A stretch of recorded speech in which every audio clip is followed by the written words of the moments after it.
Hello hi friends, నేను మీ జేసుదని. ఈరోజు recipe వచ్చేసి బీరకాయ పప్పు చూడండి నేను ఎలా ప్రిపేర్ చేస్తానో.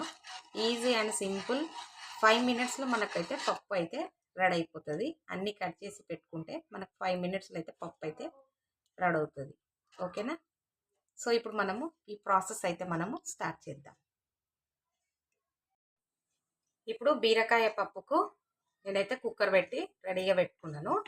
పప్పు 2 గ్లాసుల చిన్న గ్లాస్ ఉంటుంది కదా, 2 గ్లాసుల పప్పు అయితే నేను పోసి కడిగి రెడీగా పెట్టుకున్నాను. ఓకేనా? ఈరోజు పప్పు అయితే మనము కుక్కర్లో ప్రిపేర్ చేద్దాము, ఎందుకంటే ఉడకడానికి టైం పడుతుంది. సో అందుకనేసి ఫస్ట్ అయితే 4 టమాటాలు, ఒక చిన్న నిమ్మకాయ సైజ్ అంతా చింతపండు, పావు కిలో బీరకాయ, ఇవన్నీ మనం ఇప్పుడు ఒకటెనక ఒకటి యాడ్ చేసుకోవాలి.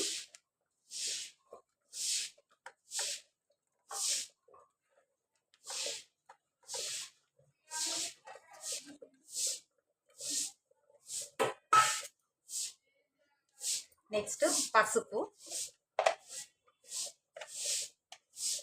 1 స్పూన్ పసుపు. నేను ఇక్కడ ఎండుకారం బదులు పచ్చికారం అయితే వాడుతున్నాను. ఓకేనా? చూడండి, పచ్చిమిర్చి అయితే మీ టేస్ట్కి తగ్గంతగా కారం ఎంత తినగలుగుతారో అంత మీరు పేస్ట్ అయితే చేసుకోండి. నేనైతే 2 స్పూన్స్ వేస్తున్నాను, ఎందుకనంటే ఇవి చాలా గ్రీన్ కలర్లో ఉన్నాయి.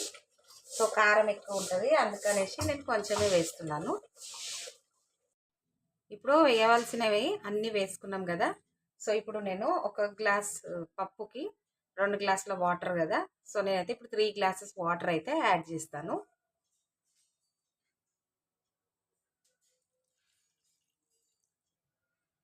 వాటర్ యాడ్ చేసుకున్నాం కదా, ఇప్పుడు ఒక 3 విజిల్స్ అయితే నేను పెట్టేసుకుంటాను. ఇప్పుడు మంచిగా ఇట్లా విజిల్ పెట్టేసి 3 విజిల్స్ వచ్చిన తర్వాత నేను మీకు చూపిస్తాను. ఇప్పుడు చూడండి, 3 విజిల్స్ అయితే కంప్లీట్ అయ్యింది. ఓపెన్ చేస్తున్నాను.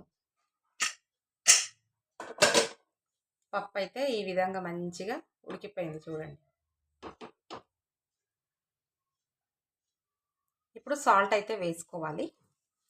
నేనైతే మా టేస్ట్కి తగ్గట్టుగా వేస్తున్నాను, మీరు మీ టేస్ట్కి తగ్గట్టుగా వేసుకోండి. 3 స్పూన్స్ అయితే వేస్తున్నాను. ఇప్పుడు ఇది పెద్దగా రుబ్బుకునే అంత అవసరం ఏమీ లేదు, గంటతో మనం ఇట్లా కలుపుకుంటే చాలు. ఎందుకంటే బీరకాయలు మరీ మెత్తగా అయిపోతాయి. సో కొంచెము ఇట్లా పలుకుగా అయితే ఉండాలి. ఇది బీరకాయ పప్పు కదా, సో కొంచెం గట్టిగానే ఉంటుంది పప్పు.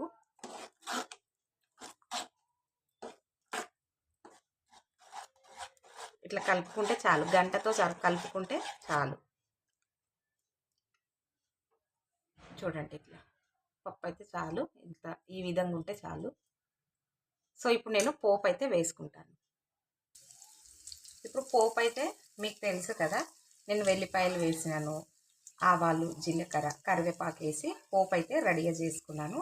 ఇప్పుడు ఇందులోకి మనము యాడ్ చేసుకోవాలి.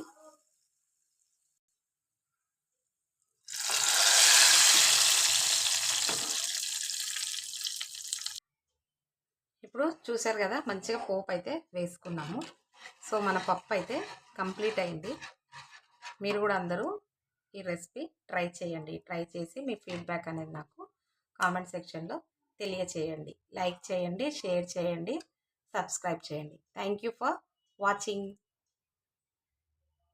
హలో హాయ్ ఫ్రెండ్స్, నేను మీ జేసుదని.